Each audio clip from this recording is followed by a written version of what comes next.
है? गुरुजी, मैं गाजियाबाद से आई हूँ। कहाँ से? गाजियाबाद से आई हूँ। बताओ। और मैंने आपके बारे में सुना कि आपने बहुत लोगों की शराब पीनी छुड़ाई है। तो आप पीती हैं शराब? मेरे हस्बैंड पीते हैं। अच्छा, आगे आओ।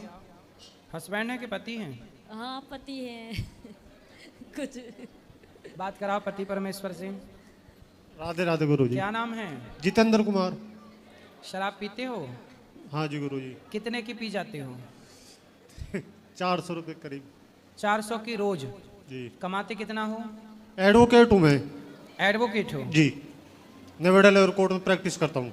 तो एडवोकेट हो तो मतलब कितना कमा लेते हो? आ जाते हैं 2 लाख रुपए करीब महीने के। 2 लाख रुपए महीने के कमा लेते हो? जी। और 400 रुपए रोज के हिसाब से महीने का कितना हुआ भैया? 12,000। तो एडवोकेट हो आप तो मतलब आपको पीने की इजाजत है? नहीं हैं? एडवोकेट पी सकते हैं क्या शराब? नहीं जी। नहीं। तो क्यों पीते हो? शराब पीना सही है? नहीं, गलत है। आपके बच्चे हैं? हाँ, 2 बच्चे हैं। तो वो भी पीते हैं? नहीं। तो बड़े होके उनको पिलाओगे शराब और आपकी नहीं? नहीं जी। क्यों नहीं पिलाओगे? नहीं। आप तो एडवोकेट हैं जी। पढ़े लिखे हैं। हाँ जी। आप तो सबको समझाते हैं, हाँ जी। है ना? सबको आप मोटिवेट करते होंगे, समझाते भी होंगे। जी जी। और आप जब सबको समझाते हैं, आप अपने बेटे को कैसे समझाओगे?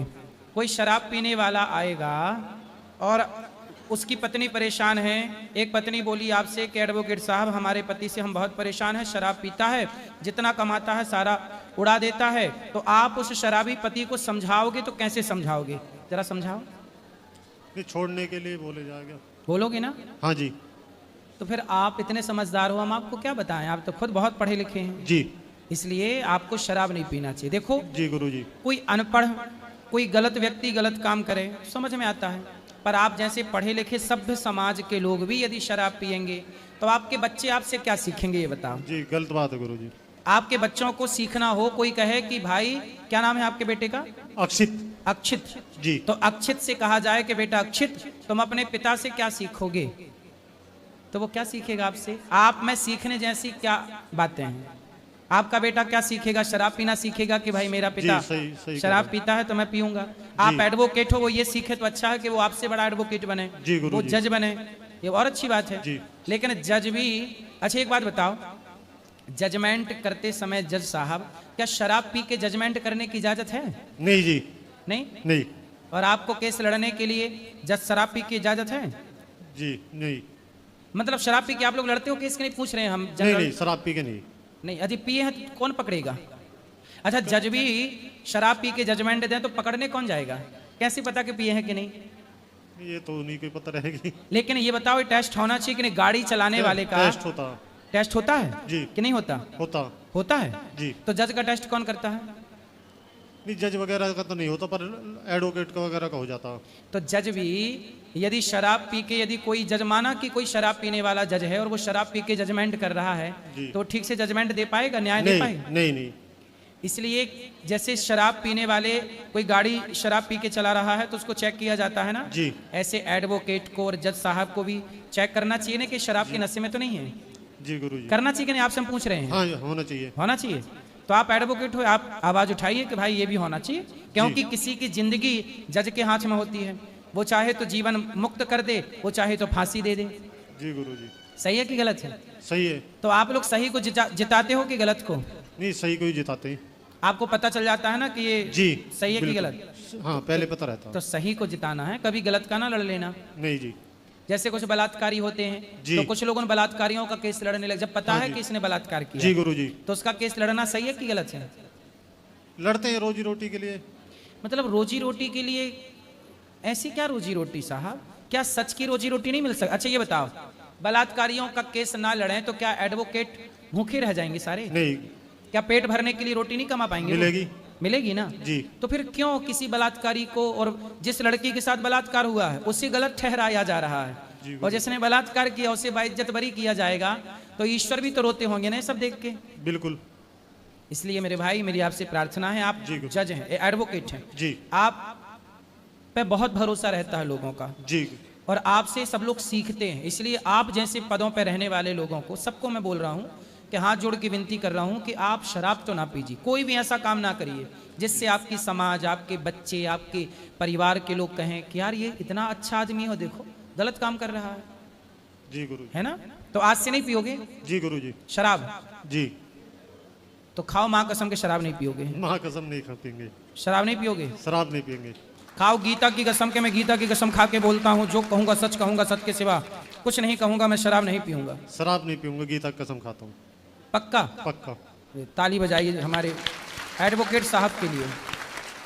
और आपको अपने और मित्रों को बोलना चाहिए कि यार देखो, आप 12,000 रुपये महीना खर्च करते हो शराब में, 400 रुपये की रोज। जी। आप सोचिए कि गौरी गोपाल आश्रम में 310 वृद्ध माताएं रहती। जी जी। इतने पैसे में तो 4 माताओं का रोज पेट भर जाएगा। 400 की आप पी जाते हो। मैं भी शराब पी सकता हूँ कि नहीं?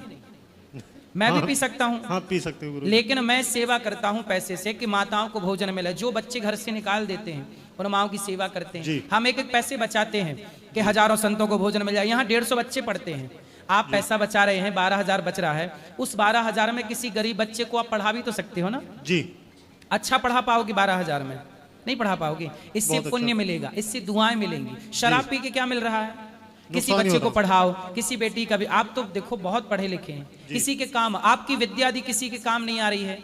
आप अपने छोटे, जो आपसे छोटे जूनियर हैं, उन्हें आप पढ़ा सकते हैं, कोचिंग दे सकते हैं। जी जी। है ना? वो पैसा उनमें खर्च करिए जो बिल्कुल बेचारे गरीब से गरीब हैं, पर वो एडवोकेट बनना चाहते हैं, वो जज बनना चाहते हैं। तो आपकी थोड़ा सहायता मिल जाएगी और वो जज बन जाए, वो एडवोकेट बन जाए, तो आपको दुआएं मिलेंगी कि नहीं? लोग उपकार माने ना माने, लेकिन भला करते रहना चाहिए, क्योंकि ये भलाई व्यक्ति नहीं देखता, भगवान देखते हैं। जी गुरुजी। ठीक है, हमें अच्छा लगा। अब आप शराब नहीं पियेंगे? गुरुजी, इनकी कोई 6 महीने में तो नशा मुक्ति केंद्र से आई है और अब नहीं पियेंगे? पर बाहर आने के बाद भी इनका यही है। नहीं, अब नहीं पियेंगे। आप चाहे तो इनको सेवा में रख लीजिए। कोर्ट तो ये वैसे भी नहीं जाते। तो यहाँ हमारा कोर्ट कचहरी का काम ही नहीं पड़ता भगवान की कृपा से। नहीं, ये माओ की सेवा करेंगे। नहीं, हमारी माओ का भी कोई कोर्ट कचहरी का काम नहीं है। नहीं, सेवा कर लेंगे उनकी। चलो, अभी तो उनको कोर्ट का काम करने तो वो अच्छे एडवोकेट हैं। और पैसा कमाना, 4 लाख कमाओ महीने के, 10 लाख कमाओ, लेकिन ईमानदारी का। बच्चों को पढ़ाओ, समाज की सेवा, लग जाओ सेवा में। अब पी लिया ना शराब, पी के देख लिया, क्या मिला? शरीर बर्बाद हुआ ना आपका, अब कुछ ना मिलेगा। इसलिए अब सेवा करो, सेवा का धन कमाओ, काम आएगा। चलो, और किसका सवाल है? यहाँ ले आओ। गुरुजी राधे राधे जी।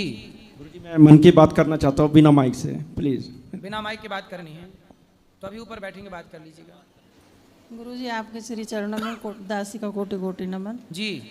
गुरुजी, सांगोपांग उपासना के बारे में पता करना था मुझे। एक तो उसे बताना आप, और दूसरा श्री संप्रदाय से शिक्षित कोई भी हो तो उसे सांगोपांग उपासना में क्या क्या करना चाहिए?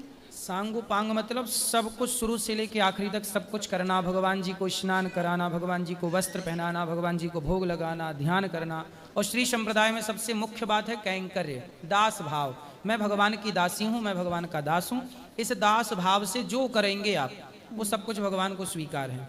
यदि प्रेम है तो शबरी के बेर स्वीकार हैं, भीलनी विदुरानी के छिलके स्वीकार हैं। और प्रेम नहीं था तो दुर्योधन के 56 भोग त्याग दिए कि नहीं भगवान? इसलिए प्रेम से जो आप करेंगे वो सब कुछ सांगोपांग है। और हमारे आचार्य जो हैं वो है रामानुजाचार्य जी। हाँ। तो उनकी आचार्य वाणी कौन सी है जो उनकी अध्ययन करने लायक? उनकी पूरी जीवनी जब पढ़ेंगे आप तो बहुत सारी पुस्तकें हैं, बहुत सारा ग्रंथ है। मैं आपको यहाँ से अवेलेबल करा दूंगा बहुत जल्दी। यहाँ पर चैतन्य प्रपन्नामृत, प्रपन्नामृत एक पुस्तक है, श्री संप्रदाय का पूरा बोध है। सहस्त्र गीति है और आलवंदार स्तोत्र है। ये सारी चीज़ों का आप पाठ कर सकते हैं। किस चीज़ का पाठ करना चाहिए? कोई एक या दो? तो आलवंदार स्तोत्र कर सकते हैं। तो वो मिल जाएगा यहाँ? हाँ, पे? मिल जाता है, गूगल पे ही मिल जाएगा। ठीक, धन्यवाद। Maharaj ji Radhe Radhe ji. I am Abhishek Khandekar from Chhattisgarh. Ji.